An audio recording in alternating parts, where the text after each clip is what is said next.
台北的传统市场节，这礼拜六要伫台北花圃园区来登场。今仔日，各传统市场手做的便当甲特色的打位抢先来献光，咱抢一部先报互乡亲看。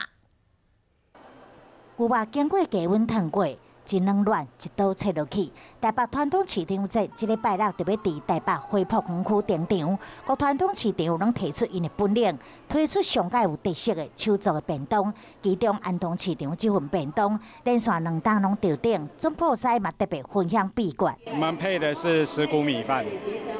跟南瓜芋头下去做成的石谷南瓜饭。那配上这个酥肥过的牛肉去做，把它做成比较像夏天开胃的料理，就是柠檬牛肉。另外，包括苏东市场、木新市场、中仑市场等等，拢有推出特色的便当，也有正经着卤肉饭金赏奖的西湖市场店家，这回嘛有参加。拜六邀请民众做伙来现场评价。人口结构的改变以外，我们慢慢都已经没有了，就是去做一个便当。